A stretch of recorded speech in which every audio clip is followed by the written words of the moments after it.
Hello everyone and welcome to Edutap. इस video में हम डिस्कस करने जा रहे हैं India Sri Lanka maritime boundary region के बारे में हम डिस्कशन करेंगे। इस पर्टिकुलर रीजन को क्यों डिस्कस किया जा रहा है आज, बिकॉज रिसेंटली अगर आप न्यूज़ आइटम्स को फॉलो कर रहे हैं, आप न्यूज़ को फॉलो कर रहे हैं, तो आपको ये न्यूज़ ज़रूर देखने को मिली होगी दैट इंडिया के कुछ और फिशरमैन को दोबारा डिटेन कर लिया गया है श्रीलंकन नेवी और श्रीलंकन कोस्ट गार्ड के द्वारा। और ये कोई रिसेंट इशू नहीं है, ये बहुत ही प्रोलॉन्ग्ड इशू भी है।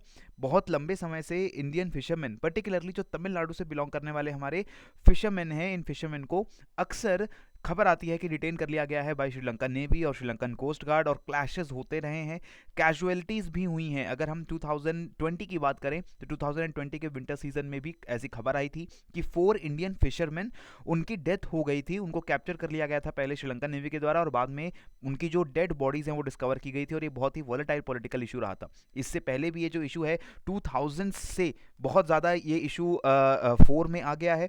इसको और अगर हिस्ट्री में पीछे जाएं तो ये इशू 1976 के बाद, जब हमारा एक मैरीटाइम बाउंड्री एग्रीमेंट हुआ था श्रीलंका से, उसके बाद ये इशू और ज़्यादा एस्केलेट हुआ है। सो हम इस वीडियो में क्या डिस्कस करने जा रहे हैं, हम थोड़ा सा ये जो इशू है, ये क्लैश होते हैं तो क्यों होते हैं, हम इसके थोड़े से डायनामिक्स को टच करेंगे, इसको थोड़ा सा डिस्कस करेंगे।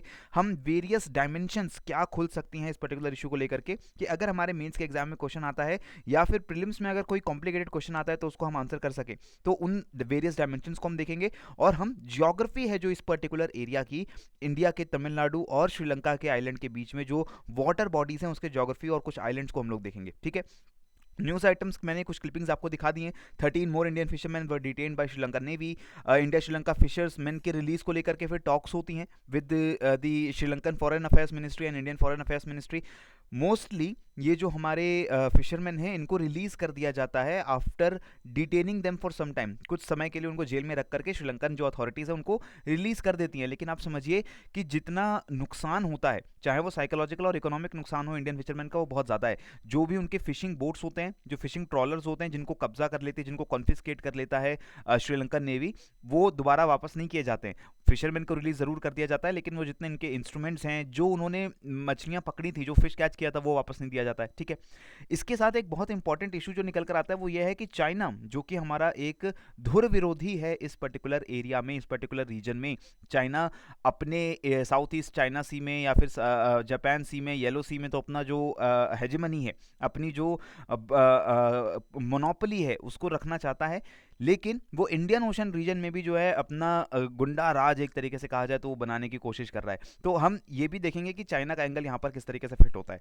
सबसे पहले इशू क्या है? इशू दोस्तों ये है कि ये मैंने आपके सामने मैप रख दिया है तमिलनाडु का, राइट। सो तमिलनाडु का जो हमारा राज्य है, इस राज्य के कोस्टल एरियाज में नागापट्टनम से लेकर के, this is the district of Nagapattinam, Nagapattinam से लेकर के तिरुवरूर, तंजवूर, पुदुकोट्टई, शिवगंगा की भी बहुत सारे जो कम्युनिटीज़ हैं इनडायरेक्टली डिपेंड करती हैं, रामानंतपुरम, थुत्तुकोडी और तिरुनेलवेली, ये पूरा जो रीजन है ना, ये इस पूरे कोस्टल बेल्ट में there are thousands of fishing villages. बहुत सारी ऐसी कम्युनिटीज़ हैं, बहुत सारे ऐसे विलेजेस हैं जहाँ पर लोग डायरेक्टली या इनडायरेक्टली फिशिंग के ऊपर डिपेंड करते हैं। उनकी पूरी जो इकोनॉमी है वो फिशिंग के ऊपर डिपेंड करती है। और फिशिंग करने के लिए अगर आप देखोगे बाकी राज्यों के कंपैरिजन में, यहाँ पर इन सभी राज्यों के पास बहुत कम डिस्टेंस रह जाता है फिशिंग करने के लिए। बीच में हमारा श्रीलंका भी जो है वो आ जाता है, राइट। और श्रीलंका के जो फिशरमैन हैं, श्रीलंका का ये जो नॉर्दर्न पोर्शन है, नॉर्थ श्रीलंका इसको बोला जाए, इसको जाफना का एरिया भी बोला जाता है। जाफना एरिया है श्रीलंका का नॉर्दर्न पार्ट, इसको ध्यान रखना है आपको। ठीक है, वहां भी ऐसे फिशरमैन कम्युनिटीज हैं और उनको भी इसी पर्टिकुलर वाटर बॉडीज के अंदर जो है अपना फिश कैच जो है पकड़ना पड़ता है। तो ये क्लैशेस को उभारता है, क्लैशेस जो है इससे रिलीज होते हैं, क्लैशेस इसकी वजह से होते हैं, और ये एक बहुत इंपॉर्टेंट इशू है इस पर्टिकुलर रीजन में। यहाँ पर अगर आप देखोगे, मैंने आपके सामने मैरीटाइम बाउंड्रीज रख दी हैं श्रीलंका और इंडिया की। मैरीटाइम बाउंड्रीज में हम पढ़ते हैं कि किस तरीके से इंटरनेशनल अथॉरिटीज ने एक कन्वेंशन बना रखी है जिसको हम बोलते हैं यूएन क्लॉज कन्वेंशन। इस कन्वेंशन के तहत अलग अलग देशों को अधिकार दिए जाते हैं कि वो अपने आसपास जो समुद्र है, अपने आसपास जो वाटर बॉडीज़ हैं, उसमें कितनी दूर तक अपना इकोनॉमिक एक्टिविटीज़ कैरी आउट कर सकते हैं। चाहे उनको माइनिंग करनी है, चाहे उनको फिशिंग करनी है, चाहे दूसरे कोई इकोनॉमिक काम करने हैं, कितनी उनकी अधिकार क्षेत्र जो है वो कितना आगे तक जाता है। और ये यूएन क्लॉज कंट्रीज़ को अधिकार भी देता है कि अगर दो या दो से ज़्यादा कंट्रीज बहुत आसपास लोकेटेड हैं और वो मैरी टाइम बाउंड्री शेयर करते हैं, यानी कि जो समुद्री बाउंड्री है वो शेयर करते हैं, जैसे कि इंडिया श्रीलंका का हाल है, इंडिया बांग्लादेश का हाल है। अगर हम इंडिया पाकिस्तान का रीजन देखें, गुजरात के पास, तो वहाँ भी जो ओशनिक रिसोर्सेज हैं वो दोनों कंट्रीज शेयर करती हैं। तो दोनों कंट्रीज मिलकर के आपस में डिसाइड कर सकती हैं कि किस तरीके से वो एरियाज को आपस में बांटेंगी। और ये जो है हिस्टोरिकली बाउंड्रीज रही हैं बिटवीन इंडिया एंड श्रीलंका। आप देख सकते हैं श्रीलंका के आसपास यहाँ पर दो बाउंड्रीज आपको दिख रही हैं। पहला है टेरिटोरियल वाटर्स, ये जो इनर वाटर्स आपको दिख रहे हैं, राइट। तो ये टेरिटोरियल वाटर्स हैं। टेरिटोरियल वाटर्स का मतलब होता है इस पूरे अधिकार क्षेत्र के अंदर, इस पूरी बाउंड्री के अंदर श्रीलंका का टोटल राइट है, 100% राइट है। इंडिया का कोई राइट नहीं है। अगर इंडियन फिशरमैन इस एरिया में जाते हैं तो श्रीलंकन नेवी उनको लेजिटिमेटली, बिल्कुल कानूनी तरीके से उनको रोक सकती है, उनको जो है गिरफ्तार कर सकती है। उसके बाद आता है EEZ, exclusive economic zone. Exclusive economic zone जो है वो टेरिटोरियल वाटर से थोड़ा सा आगे का रीजन है। ये जो पूरी मैरीटाइम बाउंड्रीज है, मैरीटाइम जोन्स हैं, ये अपने आप में एक इंपॉर्टेंट टॉपिक है। अगर आपने एग्जाम पॉइंट ऑफ व्यू से टॉपिक कवर नहीं किया है तो आप कमेंट सेक्शन में नीचे मुझे बता दीजिए कि मैरीटाइम जोन्स के ऊपर मुझे एक लेक्चर चाहिए, तो उस लेक्चर को भी मैं आपके साथ डिस्कस कर लूंगा। जितने अलग अलग तरीके के मैरीटाइम जोन्स होते हैं उनकी बात आपके साथ कर ली जाएगी। यहां पर लब्बे लुबाब जो समझने वाला है वो ये है कि इंडिया के और श्रीलंका के बीच में ये जो हमारा रीजन है, इस पूरे रीजन में हमारी जो बाउंड्रीज हैं वो आपस में कोइंसाइड करती हैं, ओवरलैप करती हैं, और इस वजह से बहुत ज़्यादा कंफ्यूजन भी होती है फिशरमैन को। गलती से भी वो एक दूसरे की बाउंड्रीज में एंटर कर जाते हैं, लेकिन मोस्टली जानबूझ के भी ये काम किया जाता है, क्योंकि तंगी बहुत ज़्यादा है रिसोर्सेज की, लिमिटेड मरीन रिसोर्सेज है इस एरिया में। और जो फिश कैच है वो फिश कैच के ऊपर बहुत सारी कम्युनिटीज़ डिपेंडेंट हैं, और उस फिश कैच को पकड़ने के लिए कंपटीशन बहुत ज़्यादा है। तो एक दूसरे की बाउंड्रीज में अक्सर जो है फिशरमैन एंटर कर जाते हैं। ठीक है, तो ये सबसे इंपॉर्टेंट डायमेंशन है कि इस पूरे एरिया के अंदर मरीन रिसोर्सेज लिमिटेड हैं। मरीन रिसोर्सेज लिमिटेड यानी कि जो मछलियां हैं उनकी तादाद लिमिटेड है, उन पे हज़ारों लोग डिपेंडेंट है। कंपटीशन बढ़ा हुआ है कि कौन किस ज़्यादा मछलियां कैच करेगा उतना ज़्यादा उसको इकोनॉमिक बेनिफिट होगा। इसके ऊपर से बात ये भी आती है कि अगर हम तमिलनाडु के फिशरमैन की बात करें 2005 के बाद, 2006 के बाद तमिलनाडु के इस पूरे रीजन के जो फिशरमैन थे, इनको गवर्नमेंट स्कीम के तहत, इनको गवर्नमेंट प्रोग्राम के तहत असिस्टेंस प्रोवाइड की गई, इनको ना आर्थिक मदद दी गई कि ठीक है हम आपकी इकोनॉमिक कंडीशन सुधारना चाहते हैं, आप अभी तक जो मामूली नाव होती है, बोट होती है जो हाथ से चलाई जाती हैं, या बिल्कुल उन पे एक मोटर लगा होता है, उसके थ्रू आप शिपिंग कर रहे थे, फिशिंग कर रहे थे, लेकिन अब हम आपको असिस्टेंस देते हैं, हम आपको लोन देते हैं, लोन के ऊपर सब्सिडी देंगे ताकि आप ट्रॉलर्स खरीद सकें। ट्रॉलर्स बड़ी शिप्स होती हैं, ट्रॉलर्स के पास ज़्यादा आधुनिक मशीनरी होती है, और ट्रॉलर्स के पास ये कैपेबिलिटी होती है कि वो ज़्यादा बड़े एरिया में फिश को कैच कर सकते हैं। इसी के साथ ट्रॉलर्स के पास एक और एबिलिटी क्या होती है कि ये जो पूरा एरिया है ना दोस्तों, ये बहुत ज़्यादा गहरा एरिया नहीं है। यहाँ पर इंडिया श्रीलंका के बीच की जो बाउंड्री है, और जो बीच में जो पाक बे, पाक स्ट्रेट, गल्फ ऑफ मन्नार है, ये बहुत ज़्यादा डीप नहीं है। हार्डली सबसे ज़्यादा अगर डीप जो प्लेस होगी इस पूरे रीजन के अंदर, वो सरफेस से, सी लेवल से 100 मीटर या 150 मीटर गहराई होगी। और इतनी गहराई के ऊपर हमारे पास बॉटम ट्रॉलर्स में ऐसी फैसिलिटी होती है कि हम बिल्कुल जो बेड है, समुद्र का तल है, वहां से लेकर के सतह तक जितनी भी फिशेज है उसको एक ट्रॉलर कैप्चर करते हुए जा सकता है। और ये फैसिलिटी तमिलनाडु के फिशरमैन के पास है। तमिलनाडु के फिशरमैन इस फैसिलिटी का यूज़ कर रहे हैं। श्रीलंका के नॉर्दर्न रीजन की अगर हम बात करें तो यहाँ पर आपको पता होगा कि अभी कुछ सालों पहले तक ही श्रीलंका में सिविल वॉर चल रहा था। लिट्टे जो तमिल लिबरेशन टाइगर्स हैं वो सिविल वॉर कर रहे थे, और उस टाइम पर जो नॉर्थ श्रीलंका के फिशरमैन हैं उनकी कंडीशन को ज़्यादा अच्छी नहीं थी, और वो ज़्यादा फिशिंग में इन्वॉल्व नहीं थे। इस वजह से तमिलनाडु के फिशरमैन बेहिचक जा करके वहाँ पर कर सकते थे जो भी फिशिंग करना वो चाहते थे। लेकिन अब श्रीलंका में सब चीज़ें शांत हो गई हैं। वहाँ पर नॉर्दर्न श्रीलंका के भी जो फिशरमैन हैं उनकी आर्थिक कंडीशन सुधर रही है, और वो भी बॉटम ट्रॉलिंग करना चाहते हैं, और इस वजह से अब जाकर ये कॉम्पिटिशन ज़्यादा बढ़ गया है। ठीक है, इसके बाद मैरीटाइम बाउंड्रीज पुअरली डिफाइंड है। हमने 1974, 1975, 1976 में जब इंदिरा गांधी जी हमारी प्रधानमंत्री थी, श्रीलंका के साथ हमने कुछ समझौते किए थे, और वो समझौते हमने किए थे जब ये तमिल लिबरेशन टाइगर्स वाला सिविल वॉर जो है वो अभी बिल्कुल अपने चरम पर था, वो चल रहा था। और इसके बाद जो है इंदिरा गांधी जी की जब 80s में डेथ हो गई, उसके बाद राजीव गांधी जब आए हैं तो उन्होंने उस पर एक तरीके से रोक लगाने में हमारी श्रीलंका की मदद भी की थी। तो ये इंडिया की तरफ से श्रीलंका गवर्नमेंट को दिया गया एक तोहफा था, क्योंकि श्रीलंका एक छोटा पड़ोसी देश है, तो हम चाहते हैं कि हम उसकी मदद करें और श्रीलंका हमारे साथ अच्छे रिलेशन बनाए रखे, हमारे फेवर में रहे इंटरनेशनल इश्यूज़ के ऊपर। और इसलिए हमने मैरीटाइम बाउंड्री एग्रीमेंट करके डिफाइन कर दिया कि आपकी और हमारी बाउंड्री कहाँ तक है। उस एग्रीमेंट से तमिलनाडु के जो फिशरमैन थे वो बहुत ज़्यादा खुश नहीं थे, क्योंकि उनको लगा कि उनके जो प्राकृतिक अधिकार हैं, उनके जो ट्रेडिशनल अधिकार हैं, जो उनको विरासत में अधिकार मिले हैं, वो हज़ारों सालों से जहाँ फिशिंग करते आ रहे हैं, वो एरियाज़ आपने श्रीलंका को दे दिए हैं। तो ये इशू भी एक बना हुआ है। कई तमिलनाडु के गांवों के जो फिशरमैन हैं वो इस नई बाउंड्री को अभी भी मानने से इनकार करते हैं, और वो अक्सर श्रीलंका के जो बाउंड्रीज है वहां पर जाकर फिशिंग करने की कोशिश करते हैं। फिर जैसा मैंने आपको बताया, बॉटम ट्रॉलर्स का इशू है। बॉटम ट्रॉलर्स इन्वायरमेंट को, प्रकृति को भी नुकसान पहुंचाते हैं, क्योंकि ये फिशिंग करने का कोई बहुत अच्छा तरीका नहीं है। इंडिया में हमने बॉटम ट्रॉलिंग को अभी बैन नहीं किया है।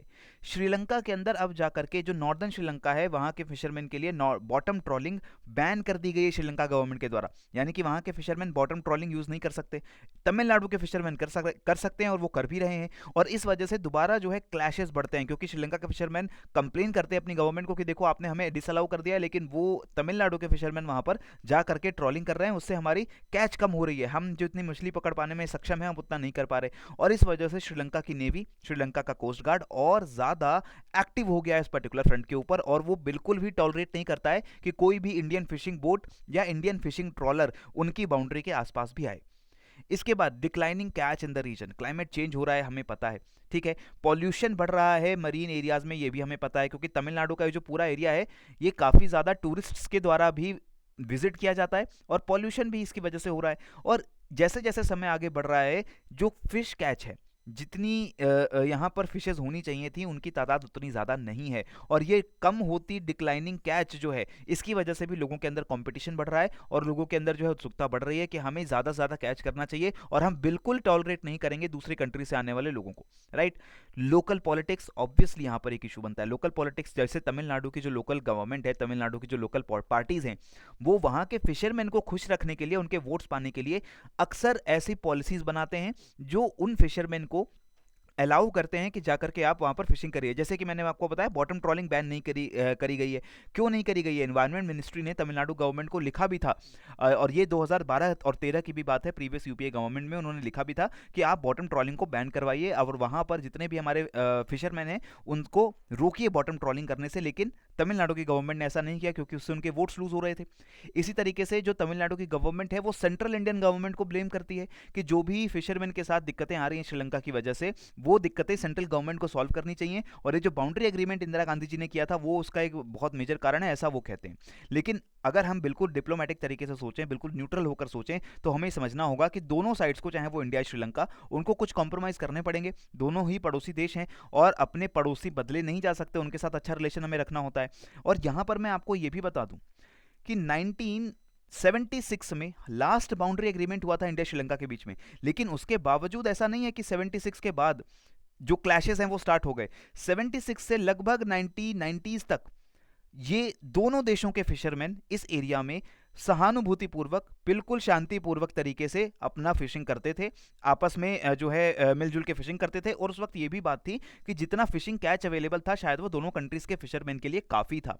लेकिन जैसे मैंने आपको बताया कि उस वक्त बॉटम ट्रॉलर्स नहीं थे, उस वक्त ये मॉडर्न मशीनरी तमिलनाडु के फिशरमैन के पास नहीं थी, और इस वजह से दोनों ही जो देशों के फिशरमैन हैं वो ट्रेडिशनल तरीके से फिशिंग करते थे। आज के समय इस पूरे एरिया में अगर देखा जाए, हज़ारों फिशिंग कम्युनिटीज़ हैं, और कम से कम लाखों ट्रॉलर्स हैं, और हर ट्रॉलर के ऊपर कम से कम 10 या 15 फैमिलीज डायरेक्टली इनडायरेक्टली डिपेंडेंट हैं।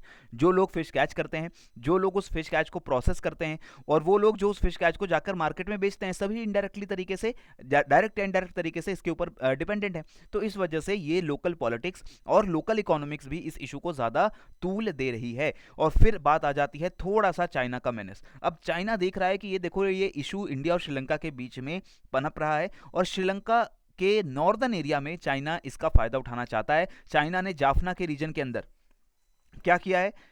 फिशरमैन कम्युनिटीज को मदद दे रहा है, असिस्टेंस दे रहा है चाइना। वो कह रहा है कि देखो, तुम्हें इंडिया के लोग फिशिंग करने नहीं दे रहे हैं, तो कोई बात नहीं, हम तुम्हें असिस्टेंस देते हैं, तुम्हें बॉटम ट्रॉलर चाहिए तो हम वो बॉटम ट्रॉलर तुम्हें देंगे। लेकिन श्रीलंका ने क्या किया? श्रीलंका ने बॉटम ट्रॉलर बैन कर दिए। तो उसके बाद चाइना ने क्या करना शुरू किया कि वहां पर इंफ्रास्ट्रक्चर सेटअप करना शुरू किया, और कहा कि ठीक है, तुम बॉटम ट्रॉलिंग नहीं कर सकते, लेकिन जितना भी फिश कैच करोगे उसको तुम प्रोसेस करो, प्रोसेस करने का प्लांट हम लगाएंगे, तुमको वहां पर एम्प्लॉयमेंट हम देंगे, और वो सारा तुम्हारा जो प्रोड्यूस है उसको खरीद भी हम लेंगे। चाइना की अथॉरिटीज उसको खरीद भी लेंगी, ऐसा भी उन्होंने बोला। और वो सिर्फ ऐसा क्यों कर रहे हैं? ताकि गुडविल जनरेट हो चाइना के फेवर में, और इंडिया जो कि ट्रेडिशनल दोस्त रहा है श्रीलंका का, और श्रीलंका के नॉर्दर्न एरियाज में रहने वाले लोग जो तमिल लोगों से काफ़ी ज़्यादा सिमिलैरिटी रखते हैं, सेम तरीके की भाषा बोलते हैं, सेम तरीके का पहनावा, सेम तरीके का धर्म, सेम तरीके की उनकी एक्टिविटीज़ हैं, और उनके बीच में सौहार्द जो है उसको ख़त्म करने की कोशिश चाइना करना चाहता है। तो ये भी चीज़ हम लोगों को समझनी होगी, राइट। सो ये तो हमारे कुछ इंपॉर्टेंट इश्यूज़ रहे, और अब ये मैं आपको मैप के थ्रू ये भी दिखा देता हूँ कि इंडिया और श्रीलंका के बीच में ये जो हमारी मैरीटाइम बाउंड्री है, इस बाउंड्री में कैसे तमिलनाडु के जो लोग हैं वो अक्सर इनक्रोच करते हैं श्रीलंका की बाउंड्री के अंदर भी। यहाँ पर हमारा है डेल्फ्ट आइलैंड, ये डेल्फ्ट आइलैंड पूरी तरह रिकॉग्नाइज्ड है कि श्रीलंका का आइलैंड है। इसी तरीके से कच्छतीवू का आइलैंड एक बहुत इंपॉर्टेंट आइलैंड है, ये भी जो आइलैंड है इसको इंदिरा गांधी जी ने जब एग्रीमेंट किया था तो श्रीलंका के हाथों में दे दिया था, श्रीलंका को कह दिया था कि ठीक है तुम ये आइलैंड रखो, मैरीटाइम बाउंड्री के जस्ट पास में लोकेटेड है। लेकिन ये कच्छतीवू आइलैंड ट्रेडिशनली हजारों सैकड़ों सालों से तमिलनाडु के फिशरमैन यहाँ पर आकर के रेस्ट करते रहे हैं। जैसे जब वो फिशिंग करने आते हैं तो कई दिनों के लिए जो बोट है वो समुद्र में रहती है, ऐसा नहीं है कि कुछ घंटे की जॉब है, कई दिनों तक उनको समुद्र में बोट के ऊपर रहना पड़ता है, और इस बीच में अगर उन्हें कहीं रुकना पड़े, रेस्ट करना पड़े, सप्लाईज उनको उठानी पड़े, तो वो कच्छतीवू के आइलैंड का यूज़ करते थे। लेकिन अब ये आइलैंड श्रीलंका को दे दिया गया है, और श्रीलंका की नेवी बिल्कुल अलाउ नहीं करती है किसी भी तमिलनाडु या इंडियन फिशरमैन को वहाँ पर फिशिंग करने के लिए, ठीक है। तो इस वजह से ये जो पूरे इशूज़ हैं वो ज़्यादा बढ़ रहे हैं। थोड़ा सा हम इस रीजन की जियोग्राफी के ऊपर भी अब नज़र डाल लेते हैं। सबसे पहले पाक स्ट्रेट की हम लोग बात करेंगे। पाक स्ट्रेट क्या है? This is the water body of पाक स्ट्रेट। स्ट्रेट होता है कोई भी ऐसा नैरो वाटर बॉडी जो दो लैंड मासेस को अलग करता हो। यह है तमिलनाडु का पॉइंट कैलीमेर। पॉइंट कैलीमेर एक नेशनल पार्क भी है। पॉइंट कैलीमेर को एक बायोस्फीयर रिजर्व का भी दर्जा दिया जाने वाला है, और पॉइंट कैलीमेर इन्वायरमेंट की दृष्टि से काफ़ी ज़्यादा इंपॉर्टेंट है। यहाँ पर आपके मैंग्रोव्स और कोरल्स की अच्छी अच्छी जो है तादाद है। इसी के बाद ये जो श्रीलंका का जाफना पेनिनसुला है, ठीक है, और ये जाफना पेनिनसुला और पॉइंट कैलीमेर के बीच में हमारा पड़ता है पाक स्ट्रेट। पाक स्ट्रेट कनेक्ट करता है बे ऑफ बंगाल को विद योर पाक बे। ये है आपकी पाक बे, ठीक है। तो ये ऑर्डर आपको पता होना चाहिए। पाक स्ट्रेट ये नैरो वाटर बॉडी है श्रीलंका के जाफना पेनिनसुला और इंडिया के पॉइंट कैलीमेर जो कि तमिलनाडु में है उसके बीच में। ये कनेक्ट करती है बे ऑफ बंगाल को विद योर पाक बे। क्लियर हो चुका है। अगर आप इस मैप को ध्यान से देखोगे तो आप, ये सैटेलाइट मैप है, इस सैटेलाइट मैप में आपको ये भी देखने को मिलेगा कि किस तरीके से पूरा रीजन जो है वो बहुत गहरा नहीं है। यहाँ पर कितना सारा सेडिमेंट जो है वो रिवर्स के थ्रू यहाँ पर आता है। ये एरिया में जो गहराई है वो भी बहुत कम है, इस वजह से यहाँ पर जो मरीन प्रोडक्टिविटी है वो हाई रहती है। कोरल रीफ्स की तादाद यहाँ पर बहुत ज़्यादा है। छोटे छोटे आइलैंड्स भी यहाँ पर आपको बहुत ज़्यादा देखने को मिलते हैं। और वैगई रिवर जो कि तमिलनाडु की एक बहुत इंपॉर्टेंट रिवर है, कावेरी के दक्षिण में बहने वाली एक अगर मेजर रिवर कोई है तो वो वैगई रिवर है। वो वैगई रिवर भी आकर के हमारे इसी पाक स्ट्रेट के रीजन में गिरती है, ठीक है। तो ये एरिया आपको पता होना चाहिए। पाक स्ट्रेट कनेक्ट करता है बे ऑफ बंगाल को विद योर पाक बे, ठीक है। ये पूरा रीजन आपका पाक बे है, ठीक है। पाक वे के अंदर भी अगर आप देखोगे तो गहराई बहुत ज़्यादा नहीं है। लाइट ब्लू कलर यही दिखा रहा है कि गहराई इज़ नॉट दैट ग्रेट, और इस वजह से इस पूरे रीजन में फिशिंग करना बहुत ज़्यादा ईजी भी है, और ये प्रकृति को अगर नुकसान भी बहुत पहुंचाता है अगर आप बॉटम ट्रॉलिंग जैसी अनसस्टेनेबल प्रैक्टिसेस को यूज़ करते हैं। यहाँ पर आपका डेल्फ्ट आइलैंड और कच्छतीवू आइलैंड बहुत छोटा सा आइलैंड है, राइट अबाउट हेयर वो आपका लोकेटेड है। रिच फिशिंग रीजन है ये, ठीक है। और पाक बे के साउथ में पड़ता है आपका एडम्स ब्रिज, राम सेतु जिसको हम लोग कह रहे हैं। और ये जो राम सेतु है ये एक बहुत इंपॉर्टेंट लैंडमार्क है इंडिया की, अगर हम कल्चर को देखें या इंडिया की हिस्ट्री को देखें और जियोग्राफिकल और जियोलॉजिकल पॉइंट ऑफ व्यू से भी। ये जो पूरा एडम्स ब्रिज है इसको हिंदी में राम सेतु कहा जाता है, एडम्स ब्रिज इसको इंग्लिश में कहा जाता है। और ये राम सेतु जोड़ता है एक तरीके से इंडिया के पंबन आइलैंड को, ये हमारा पंबन का आइलैंड है, इसको रामेश्वरम का आइलैंड भी बोला जाता है, और तलाई मन्नार और मन्नार आइलैंड, तलाई मन्नार या Mannar island of Sri Lanka. Mannar island को अगर हम सिन्हाला में जैसे तमिल में जब कन्वर्ट करते हैं तमिल भाषा में तो तलाई मन्नार हो जाता है, और ये हमारा पंबन का आइलैंड है। पंबन आइलैंड और तलाई मन्नार के बीच में आपका एडम्स ब्रिज पड़ता है, ये आपको ध्यान रखना है। धनुषकोडी सदर्न मोस्ट पॉइंट है पंबन आइलैंड का, और धनुषकोडी से ये जो हमारे राम सेतु के छोटे छोटे आइलैंड्स हैं वो बनने स्टार्ट होते हैं। अब ये नेचुरल लाइमस्टोन फॉर्मेशंस हैं, यानी कोरल रीफ्स के द्वारा बनाए गए ये फॉर्मेशंस हैं, और ऐसा कहा जाता है कि रिसेंटली ही ये जो फॉर्मेशंस हैं वो डेवलप हुई हैं आज से कुछ समय पहले, यानी कुछ समय भी नहीं, हज़ारों साल पहले, कुछ हज़ार, 10-15 हज़ार साल पहले तक ये जो पूरा एरिया था इसमें वाटर लेवल उतना ज़्यादा नहीं था, वाटर लेवल काफ़ी कम था। अभी वाटर लेवल थोड़ा सा बढ़ गया है। पहले ये जो फॉर्मेशन थी वो ज़्यादा कॉन्क्रीट फॉर्मेशन थी, ज़्यादा सॉलिड फॉर्मेशन थी, ठीक है। और ये जो पूरा आइलैंड है ना पंबन का, इसको रामेश्वरम का आइलैंड भी बोला जाता है। आपको ध्यान रखना है, रामेश्वरम आइलैंड और पंबन आइलैंड, इसमें कंफ्यूज नहीं होना है, ठीक है। ये जो पंबन का आइलैंड है इसको मेन लैंड से कनेक्ट करती हुई ये एक रेल लाइन जाती है। अगर आप ऑनलाइन यूट्यूब के ऊपर अगर आप वीडियोस देख रहे हो तो आप ये पंबन रेलवेज की वीडियो भी सर्च कर सकते हो। रामेश्वरम अगर आपको जाना है तो कैसे जाएंगे, तो या तो नाव पकड़ के चले जाइए, नाव से चले जाइए, या फिर आप रेलवे ट्रैक से जब जाते हैं तो आपको बहुत ही ब्यूटीफुल वो सीनरी देखने को मिलेगी कि समुद्र के ऊपर एक ब्रिज बना करके रेलवे से आप रामेश्वरम आइलैंड जाते हो। रामेश्वरम के आइलैंड पे रामेश्वरम मंदिर है, यहाँ पर धनुषकोडी एक धार्मिक स्थल है। इसके अलावा और भी दूसरे इंपॉर्टेंट मॉन्यूमेंट्स यहाँ पर बनाए गए हैं। और फिर आता है हमारा एडम्स ब्रिज, और एडम्स ब्रिज आपको कनेक्ट करता है तलाई मन्नार या मन्नार आइलैंड ऑफ श्रीलंका, ठीक है। ये चीज़ आपको पता चल गई। इसके बाद एडम्स ब्रिज कोरल फॉर्मेशन है, नेचुरल लाइमस्टोन फॉर्मेशन है। और एडम्स ब्रिज के साउथ में पड़ता है आपका गल्फ ऑफ मन्नार।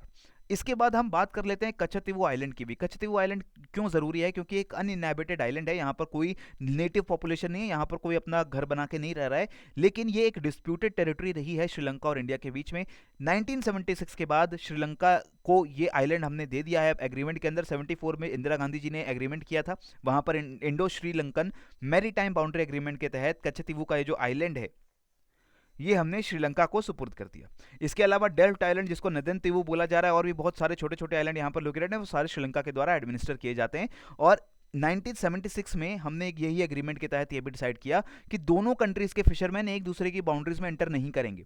और यही एग्रीमेंट ब्रेक होता है अक्सर तमिलनाडु के फिशरमैन की तरफ से, क्योंकि वो थोड़े से ज़्यादा धनवान हैं, थोड़े से ज़्यादा उनके पास अच्छी बोट्स हैं और वो ज़्यादा दूरी तक आकर के अपनी फिशिंग कर सकते हैं, ठीक है। और इस वजह से श्रीलंका के फिशरमैन बहुत ज़्यादा गुस्सा भी करते हैं। नेक्स्ट, गल्फ ऑफ मन्नार की भी हम लोग बात कर लेते हैं। गल्फ ऑफ मन्नार ये एडम्स ब्रिज के साउथ में लोकेटेड है, और Gulf of Mannar large shallow bay है। Gulf of Mannar Lakshadweep sea से कनेक्ट होती है। लक्षद्वीप सी जो कि अरेबियन सी का छोटा सा पार्ट है, या आप बोल सकते हैं इंडियन ओशन का छोटा सा पार्ट है, और एक गल्फ ऑफ मन्नार उससे जाकर के कनेक्ट होती है। Malvathu river of Sri Lanka, Thamirabarani river and Vaippar river of south India, ये दोनों रिवर्स हमारी इस तरीके से कुछ फ्लो करके आती हैं। ये दोनों रिवर्स गल्फ ऑफ मन्नार में गिरती हैं। और गल्फ ऑफ मन्नार एक तरीके से हमारा बायोस्फीयर रिजर्व भी है, नेशनल पार्क भी है, मरीन नेशनल पार्क भी है, बायोस्फीयर रिजर्व भी है। इकोलॉजिकल पॉइंट ऑफ व्यू से बहुत ज़्यादा इंपॉर्टेंट है। यहाँ पर बहुत सारे कोरल आइलैंड्स लोकेटेड हैं। वान आइलैंड, वान आइलैंड आप पिछले कुछ टाइम में न्यूज़ में रहा था, क्योंकि यहाँ पर कोरल रीफ्स बना करके हमने इस आइलैंड को डूबने से बचाया है। आईआईटी मद्रास और environment ministry of Tamil Nadu and environment ministry of central government, उन्होंने मिलकर के यहाँ पे प्रोजेक्ट चलाया, क्योंकि सी लेवल राइज हो रहा है और इरोजन हो रहा है। तो ऐसी उम्मीद थी कि वान आइलैंड पूरी तरीके से सबमर्ज हो जाएगा 2025 तक, लेकिन अभी हम काफ़ी सफलता से इस आइलैंड को बचा सकते हैं, ऐसा अनुमान लगाया जा रहा है। इसी के साथ ही Gulf of Mannar biosphere reserve के अंदर आपको बहुत सारी बायोडाइवर्सिटी मिलती है। अगर आपको ड्यूगोंग्स, सी काउज, ड्यूगोंग्स यानी कि जिसको सी काउ भी बोल रहे हैं, डॉल्फिन्स, शार्क्स, टर्टल्स, ऑयस्टर्स, बहुत इंपॉर्टेंट और बहुत rich rare species of fishes भी आपको यहाँ पर देखने को मिलती है। और ये जो गल्फ ऑफ मन्नार है ये काफ़ी डीप है as compare to this Palk Bay and Palk Strait, और इस वजह से यहाँ पर आपको पोर्ट्स भी देखने को मिलते हैं, चाहे वो टुटिकोरिन का पोर्ट हो, कन्याकुमारी का पोर्ट हो, ऐसे पोर्ट जहां पर बड़ी शिप्स आ सकती हैं, क्योंकि बड़ी शिप्स को आने के लिए गहराई की जरूरत होती है पानी में, और उतनी गहराई आपको गल्फ ऑफ मन्नार में मिलती है। बड़ी शिप्स के साथ साथ व्हेल्स, जो कि बहुत बड़े एनिमल्स हैं और बहुत शैलो रीजन में नहीं आते हैं अक्सर, उनको भी बहुत ज़्यादा गहराई चाहिए होती है, वो भी इस पूरे रीजन में हमें देखने को मिलते हैं, ठीक है।